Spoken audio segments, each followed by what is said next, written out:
अब देखिए जरा इस स्क्रीन पर भी एक नजर आप डालें। यहाँ पर आपको ऑल ओवर रीजन की तस्वीर समझ में आएगी, ऑल ओवर महाराष्ट्र की पिक्चर समझ में आएगी। 288 सीटों पर तमाम सियासी दल और उनके नेताओं के चेहरे आपके सामने। भारतीय जनता पार्टी कितनी सीटों पर लीड लेगी, अब से कुछ ही मिनटों के बाद पहला रुझान इंडिया टीवी पर आप देखेंगे और यहाँ पर आंकड़े बड़े तेजी से बदलेंगे। एकनाथ शिंदे क्या परिवारवादी राजनीति का यहीं से दी एंड कर देते हैं, ये आज तय हो जाएगा। अब रीजन वाइज अगर बात करें, विदर्भ का रीजन जो बड़ा ही कॉम्प्लेक्स रीजन रहा, यहाँ पर कांग्रेस लोकसभा चुनाव की तरह ही इस बार भी बाजी मार पाती है, क्या बीजेपी को रोक पाती है। 36 सीटें ऐसी है जहां पर डायरेक्ट बीजेपी का मुकाबला कांग्रेस पार्टी से। उत्तर महाराष्ट्र की बात करें जहां से आती है 36 सीट, यहां पर महायुति वर्सेस महाअघाड़ी, किसका पलड़ा कितना भारी। अगले रीजन की बात करें, किस तरीके से बीजेपी पश्चिम महाराष्ट्र में आगे अपनी लीड बना पाती है। कुल 66 सीटों में पश्चिम महाराष्ट्र में, जहां से बारामती जैसा क्षेत्र, क्या औरंगाबाद जैसा क्षेत्र, यहां पर क्या तस्वीर दिखाता है। ठाणे कोंकण, एकनाथ शिंदे की ताकत कितनी नजर आती है, वो तस्वीर आपको, वो आंकड़े, वो रुझान आपको यहां पर स्क्रीन पर दिखाई देंगे। मराठवाड़ा की लड़ाई, मराठी वोट किसके साथ, जो जरांगे पाटिल का लगातार ताकत का प्रदर्शन रहा, चुनावों में खड़े होना, चुनावों में फिर बैठ जाना, शरद पवार की राजनीतिक सूझबूझ समझ या फिर मराठाओं को मनाने में एकनाथ शिंदे कामयाब रहे। और ये तेजी से मुंबई में बढ़ती हुई डबल डेकर गाड़ियों की तस्वीर आपके सामने।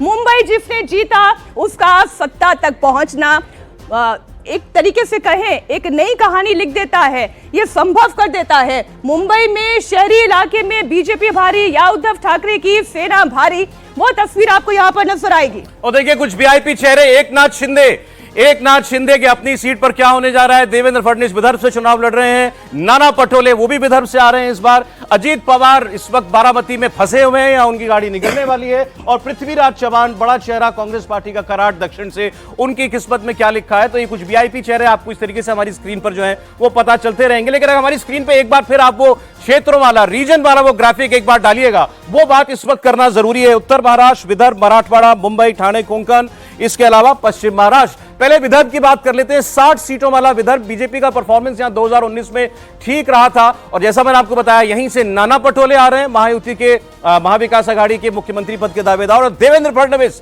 वो भी विदर्भ से आते हैं, नागपुर हेडक्वार्टर है आरएसएस का भी। इस लिहाज से विदर्भ बीजेपी के लिए कैप्चर करना बहुत इंपॉर्टेंट होगा। 2019 में हो चुका है समीर जी।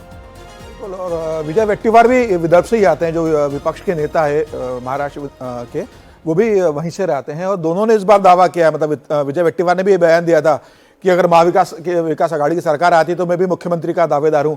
नाना पटोले विदर्भ से, वो मुख्यमंत्री का दावेदार है। लेकिन इस वक्त है कि विदर्भ में सबसे बड़ी चुनौती भारतीय जनता पार्टी के लिए होने वाली है इस बार, क्योंकि जिस तरीके से लोकसभा चुनाव के परिणाम आए थे, भारतीय जनता पार्टी को उम्मीदों से बहुत ज्यादा नुकसान हुआ। सिर्फ 2 सीटें नागपुर और अकोला भारतीय जनता पार्टी यहां से जीती थी, 8 सीटें भारतीय जनता पार्टी हार गई थी।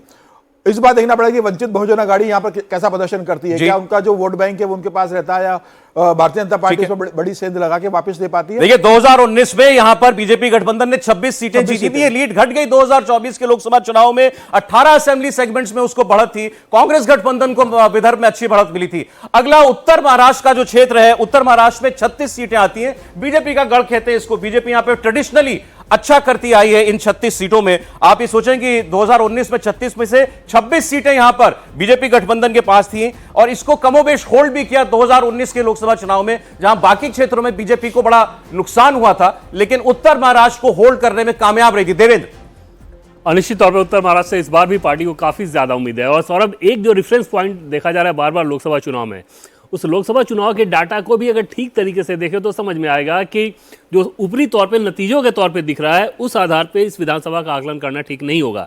बीजेपी तब भी सबसे ज्यादा वोट हासिल करने वाली पार्टी थी, एनडीए तब भी यूपीए से या महाविकास आघाड़ी से ज्यादा वोट हासिल किया था पिछले लोकसभा चुनाव में भी, उन खराब प्रदर्शन के बावजूद। और 37 सीटें ऐसी थी जहां हार जीत का फासला 10,000 से कम था, और ये बीजेपी ये सारी सीटें हारी थी, बीजेपी गठबंधन ये सारी सीटें हारी थी, 37 असेंबली सीटें। तो इन सारे रेफरेंस पॉइंट के आधार पर अगर आप देखें तो लोकसभा चुनाव से अलग इसको पढ़ना ज्यादा बेहतर रहेगा। और अगर उत्तर महाराष्ट्र की बात करें तो निश्चित तौर पे बीजेपी बहुत ज्यादा उम्मीद कर रही है। एक्चुअली BJP का कांग्रेस उद्धव ठाकरे और शरद पवार उसको लोकसभा के रेफरेंस पॉइंट से ही देखना चाहते हैं। उसकी वजह यह है बीजेपी का जो नुकसान हुआ उसके साथ साथ विधानसभा सीटों में अगर आप लीड देखें लोकसभा चुनाव 2024 की, तो 153 सीटों पर महाविकास आघाड़ी को लीड थी, 153 असेंबली सेगमेंट्स पर। और यहीं से उनकी उम्मीद भी है कि यही लोकसभा वाला ट्रेंड अगर इस बार भी कंटिन्यू कर जाए, वही नैरेटिव कंटिन्यू कर जाए, तो उनकी सरकार बन जाएगी। अगले क्षेत्र पर बढ़ते हैं। उत्तर महाराष्ट्र की हमने आपके सामने बात की और अब आपके सामने स्क्रीन पर आने जा रहा है इलाका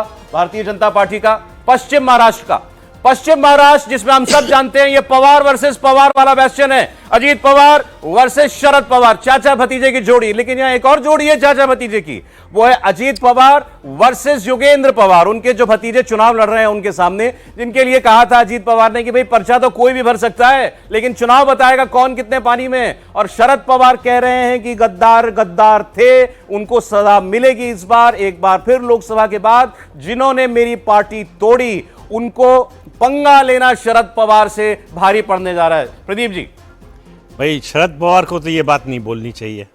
अपने करियर की शुरुआत ही बगावत से गद्दारी से की, अपने गुरु से गद्दारी की उन्होंने।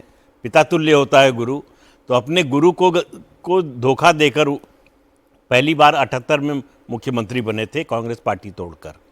तो ये तो परिवार में है पहले से। अजीत पवार उन्हीं का अनुकरण कर रहे हैं, कोई नई बात नहीं की अजीत पवार ने।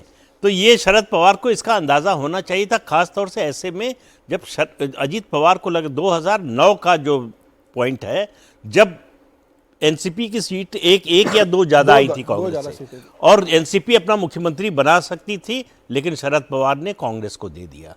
अजीत पवार को लगता है कि मेरा मुख्यमंत्री बनने का चांस खत्म कर दिया है उन्होंने। तो तब से उनके मन में एक गांठ है जो अभी तक चली आ रही है। जून में चाचा जीते, नवंबर में कौन जीत रहा है?